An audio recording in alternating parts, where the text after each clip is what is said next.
আজকের এই ব্যাখ্যামূলক আলোচনায় সবাইকে স্বাগতম। আজকে আমরা পালকের অহংকার নামের ছোট্ট 1 মিনিটের একটা ধ্রুপদী রূপকথার গভীরে ডুব দেব। গল্পটা ছোট হলেও এর ভেতরে যে মেসেজটা আছে না, মানে শুধু দেখতে সুন্দর হওয়া আর আসল কঠিন সময়ে টিকে থাকা, এই দুটোর মাঝখানের আকাশ পাতাল তফাত নিয়ে একেবারে দারুণ একটা দার্শনিক বার্তা দেয় এই গল্পটা। পালক নিয়ে একটি তর্ক। হ্যাঁ, শুনলে মনে হতে পারে, আরে এ আর এমন কি, দুটো পাখি নিজেদের পালক নিয়ে ঝগড়া করছে। কিন্তু একটু গভীর ভাবলে বোঝা যায় কার রূপ কতটা মোহনীয়। এই আপাত সাধারণ তর্কের পেছনেই লুকিয়ে আছে অনেক গভীর একটা অর্থ। চড়ুই ও কাকের গল্প। এই যে দুটো প্রাণী, এদের কথাবার্তা আর আচরণগুলো একটু খেয়াল করলে দেখা যাবে এটা শুধু দুটো পাখির গল্প নয়, এটা আসলে আমাদের চারপাশের মানব সমাজেরই একটা নিখুঁত জীবন্ত প্রতিচ্ছবি। চলুন দেখি এদের মধ্যে আসলে কি ঘটেছিল। তো ব্যাপারটা একটু কল্পনা করা যাক। একদিকে আছে চড়ুই পাখি, একদম উজ্জ্বল নরম তুলতুলে পালক তার। আর ঠিক উল্টো দিকে আছে একটা কাক, যার পালক একেবারেই সাদামাটা, কুচকুচে কালো আর শক্ত প্রকৃতির। চড়ুইয়ের এই ওপর যে রূপ, সেটার সাথে কাকের এই সাধারণ অথচ রূঢ় বাস্তবতার যে একটা বিশাল বৈপরীত্য, সেটাই কিন্তু এই গল্পের মূল ফাউন্ডেশন। চড়ুইয়ের অহংকার। আচ্ছা, শুধু দেখতে সুন্দর হলেই কি সব হয়ে গেল? চড়ুই পাখিটাকে দেখলেই বোঝা যায় শারীরিক সৌন্দর্য কিভাবে প্রাণীর মনে একদম সরাসরি দাম্ভিকতার জন্ম দেয়। সে নিজের রূপ নিয়ে এতটাই মগ্ন যে একটা অলীক শ্রেষ্ঠত্বের অহংকারে সে আক্ষরিক অর্থেই অন্ধ হয়ে আছে। চড়ুইয়ের কথাটা শুনলে সত্যি হাসি পাবে। সে বলছে, আমার এই উজ্জ্বল আর নরম পালকগুলোর দিকে তাকাও, তোমার এই কালো শক্ত পালকগুলো তো রাখার যোগ্যই নয়। তুমি আরও ভালো পোশাক পরো না কেন? একটু গর্ব দেখাও। মানে ভাবা যায়, সে যেন রূপের অহংকারে মাটিতে পাই ফেলছে না। আজকালকার সোশ্যাল মিডিয়ার যুগে ওই মেকি সৌন্দর্যের ফিল্টারগুলোর কথা মনে পড়ে যাচ্ছে না? শুধু দেখতে একটু সুন্দর বলেই নিজেকে সবার চেয়ে সেরা ভাবা আর অন্যের সাদামাটা রূপকে তাচ্ছিল্য করা, এই হাস্যকর দাবিটাই এখানে চমৎকারভাবে ফুটে উঠেছে।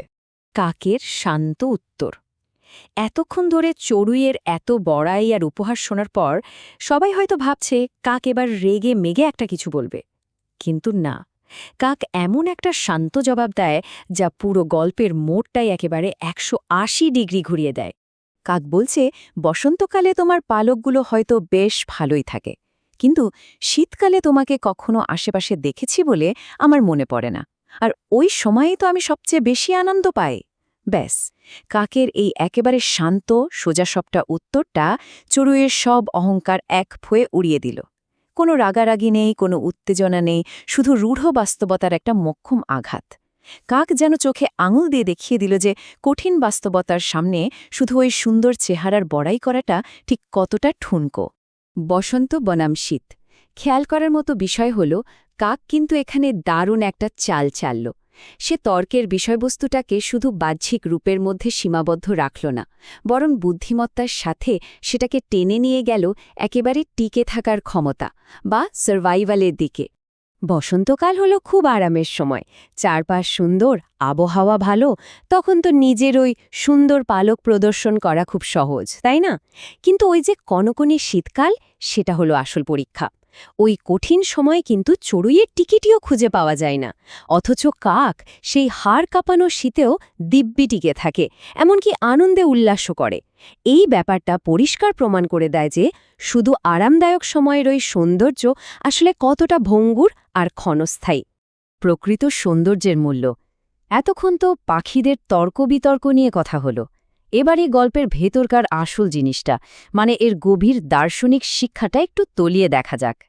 গল্পের আসল নীতিবাক্যটা হলো যে সৌন্দর্য কেবল ভালো সময়েই ফুটে ওঠে, তা হয়তো ততটা মূল্যবান নয় যতটা মনে হয়। আসলেই তো, প্রতিকূলতার বিরুদ্ধে শক্ত হয়ে দাঁড়িয়ে থাকার ক্ষমতা এই ক্ষণস্থায়ী বাহ্যিক সৌন্দর্যের চেয়ে 1000 গুণ বেশি মূল্যবান। যে রূপ শুধু সুদিনেই থাকে আর দুর্দিন এলেই হাওয়া হয়ে যায়, তার আসলে কোনো স্থায়ী মূল্যই নেই। কঠিন পরিস্থিতিতেও নিজের অস্তিত্ব টিকিয়ে রাখার যে অদম্য ক্ষমতা, সেটাই হলো একদম খাঁটি সৌন্দর্য।